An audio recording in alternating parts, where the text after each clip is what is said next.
What's up, guys? I've got here a 2000 Chevy Tahoe, and I'm using this car to point out to you the location of the starter relay, the starter fuses. I'm also going to give you a lot of troubleshooting steps for what to look out for when your Tahoe is not starting. So to begin with, basic troubleshooting, if the engine does not turn over when your vehicle is in park, try shifting it into neutral and then cranking it over.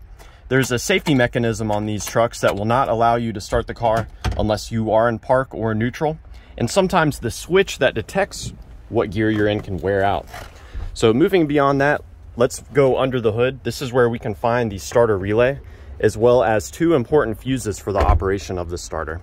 So it's going to be in the electrical center, which is under the hood here on the driver's side. It's real easy to remove this cover. You simply just pull it up like so. Now we can find a fuse puller here on the left, and there are spare fuses located right up in here. The starter relay is this relay right here.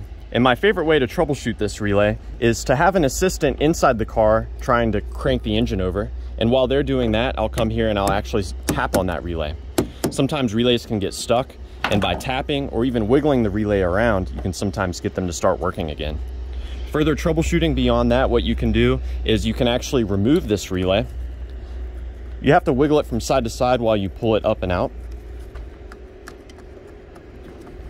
So we can remove this relay, set it aside, and you can swap in one of these other larger relays. I would suggest leaving this one alone as it's for the ignition, but we can swap in our defog relay. And if after making this switch, you're able to start your Tahoe, well then that's giving you a pretty good indication that your original relay is probably no good. Now let's talk about the fuses. There are two fuses here and one more inside the car. The main fuse for the starter is this 40 amp fuse right here. This is what a good fuse should look like. And power from this fuse feeds into the starter relay through this pin right here. So if this fuse is good, you should always see power present at that pin right there. Now the ignition switch receives power from this 20 amp fuse. This is called this is called ignition fuse C, and this is a good fuse here.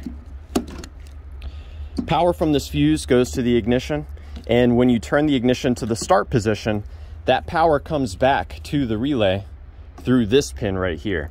So this should receive power from that ignition switch. Before the power can get here though, there are a couple of steps it makes along the way, and there's a fuse inside the car that is useful for looking into that.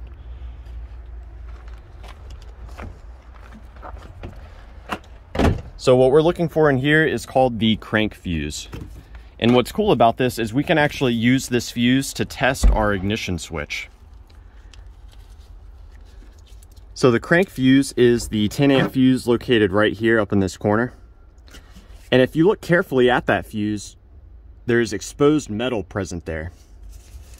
Using a voltmeter or a test light, you can examine that metal and see if it receives power when you turn the key to the start position. If you do not see power here when the key is in the start position and your ignition C fuse under the hood is good, then it's very likely that you have a bad ignition switch.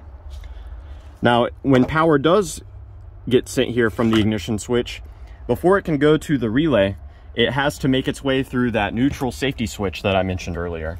That's the switch that will not let you start the car unless it's in park or neutral.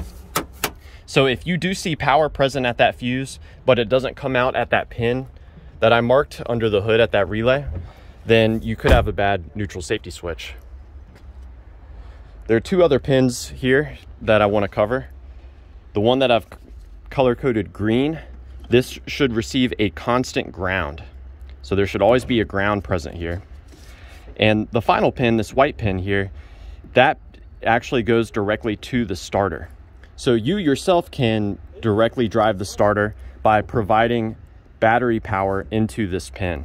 You can do that with a wire, or if you have like a small enough paper clip, you can connect these two pins together. So doing this will directly drive the starter. If you do this step, make sure that your car is in park or neutral with the emergency brake on, and make sure that everyone has their hands clear of the engine. because the engine will turn over if you connect those 2 pins, assuming that your starter is working properly. And one final thing I want to mention, you know, your battery is right here, and these side post batteries are kind of notorious for getting loose connections.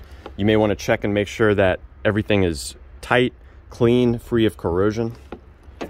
So yeah, I hope that this information has been helpful for you, or at the very least a good starting point in troubleshooting the starter on your Tahoe. Please let me know down below if you have any questions or advice, and thanks for watching.